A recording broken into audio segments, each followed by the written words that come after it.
Hey, it's Dr. Shantae. Welcome to my YouTube channel.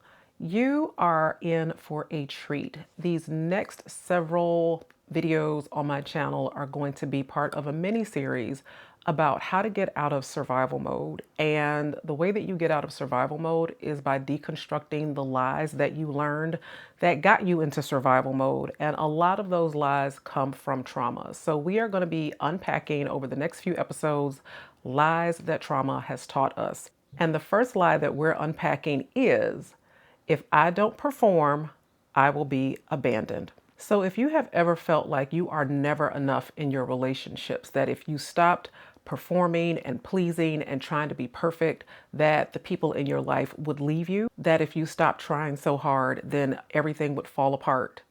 Well, that's not true.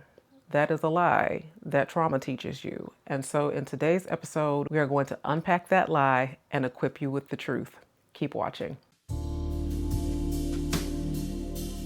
For many of us, especially if you grew up with emotional neglect, so you had parents that would meet your physical needs, but not parents that would attend to your emotional needs. Or if you had parents who were hypercritical of you, they were always picking at you, you couldn't do anything right, and they were nitpicking over every little thing. Or if you've had a series of unstable relationships, then you start to believe that unless you are achieving something, unless you are fixing something, unless you are giving something or performing, then love and acceptance is not automatic, that you have to earn it. And it starts to feel very conditional. So even in your household, in your house of origin, it starts to feel like a very transactional relationship, very quid pro quo. If I do, I get love. If I don't, then I get punished. And it's this very unhealthy motivation scheme of carrots and sticks. When you do what you're supposed to do, you will get rewarded, or at least you'll stay out of trouble, or you will get punished. You will get the stick, you will get physically abused, or you will get the cold shoulder, or you have to go without dinner, or you don't get to go out on the weekend. And it becomes this system where you start to believe that unless you are doing something, then you are not worthy of anything. Or if you're not doing something, then love will disappear. And this is very different from the normal, healthy course of development, because if we have chores and responsibilities that we are supposed to meet, so if you are supposed to clean your room, if you're supposed to make your bed, and you don't clean your room and you don't make your bed, then naturally there is a consequence for that. But I'm talking about when you don't even get hugs, when nobody tells you they love you, when nobody reassures you and says, that's okay, I love you anyway, or okay, you got a bad grade, it's not the end of the world. You will try harder next time, or we'll get you a tutor in that safe and supported way. And instead it was like, what are you, an idiot? What are you, stupid? Oh, so you just don't care what I say to you. You just gonna disrespect me. So when it goes from being a safe place where it's okay to make mistakes and it's okay to stumble, to a place where you feel like if you step one toe out of line, then it's going to be gloom and doom.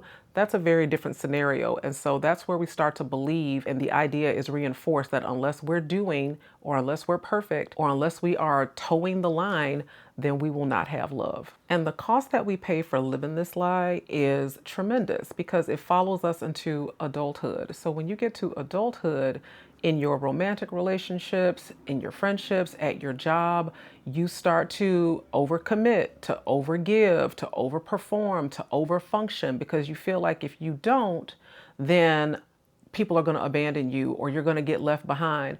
And truth be told, some of this is rooted in actual experience, because there are definitely people who will come into your life who will, hey, I need a favor. Hey, can you do this for me? Hey, can you watch my kids? Hey, can you loan me $20? Hey, can you do?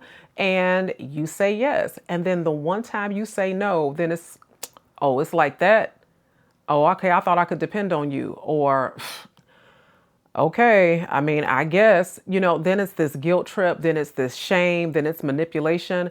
And when you feel guilted and shamed and manipulated into doing things, and you're doing them out of a sense of obligation or fear of being left behind, each time you do that, You are becoming disconnected from yourself. You are getting further and further from the truth of who you are, from the truth of how you feel, from the truth of what real love and acceptance is. It's not about these transactions, okay, but it's about this acceptance of who you are, not what you do. So every time you do that, you are becoming further and further disconnected, where your whole life now is a performance.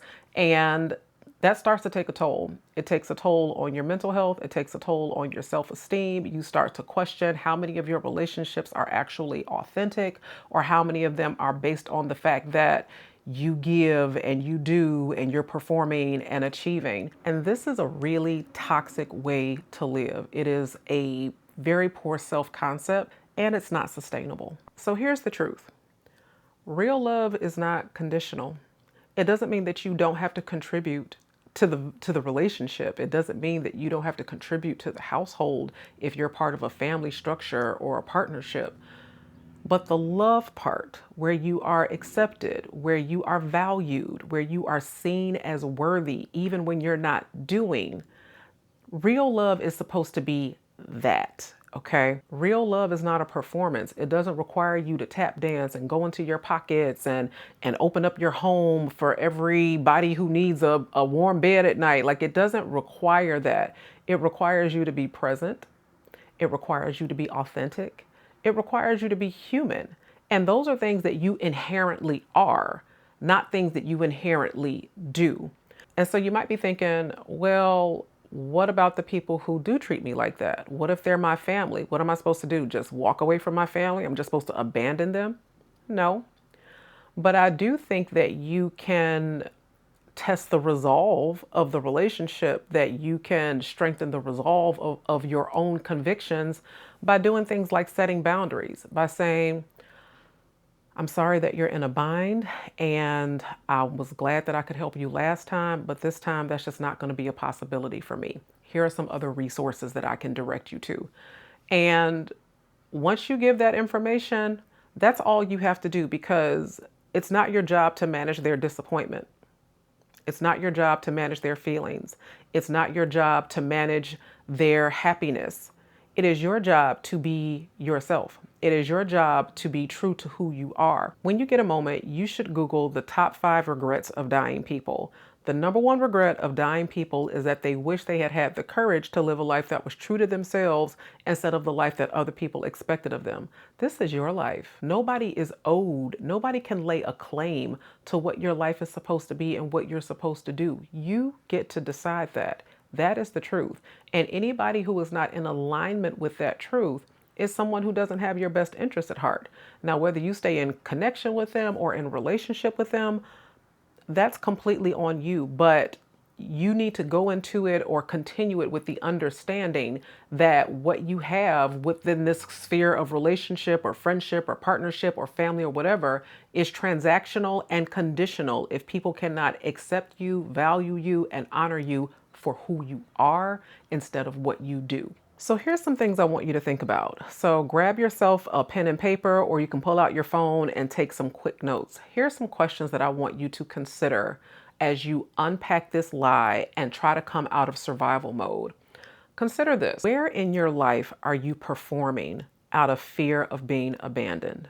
I'll repeat that. Where in your life are you performing out of fear of being abandoned?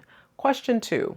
When did you first learn that you had to earn your place? When did you first start to feel like if you didn't do for people, or you didn't give to people, or you didn't achieve certain things, that you were not going to be accepted? Go back into the recesses of your mind. When did you start to learn that? When did you start to believe that that was the case? And then the third question, how would your life be different if you started to believe that you are enough exactly as you are? How would your life be different if you started to believe that you are enough exactly as you are instead of what you do? Who would still be around? Who wouldn't be around? And can you make peace with that? I think that you can. I think that you can. I think that a life that is aligned, a life that is true, a life that is authentic is far better than one that is performing and pleasing and tap dancing and overextending yourself to try to keep other people happy. That's not your job. That's their job. Happiness is an inside job, and it is not your job to manage other people's emotions, disappointments, and anger, or any of it. We all have our own emotions, and we all have a personal responsibility to manage those things for ourselves. So that is where I will leave it for this episode. Listen, be gentle with yourself. Give yourself some time. Give yourself some grace. This is a slow process, but oh baby, it is a worthwhile endeavor, okay? And I don't care if you're in your 40s, your 50s, your 60s, it is never too late to live a life that is true to yourself. In our next episode, in part 2, I will be unpacking another lie. This is where we are going to be getting into vulnerability. And that lie is, if I show my true feelings, I will be rejected, because a lot of us are suffering in silence. We're sitting on some stuff and we feel like if we told the truth, then people would go away. That is a lie. It's one of the things that we tell ourselves to survive, and I'll be unpacking it in the next episode. So if you thought that this was worthwhile content, I would love to hear your thoughts, your comments. Feel free to hop into the comments. I respond to each and every one. And if you like this content, I encourage you to like, subscribe, and share. I'll see you guys in part 2.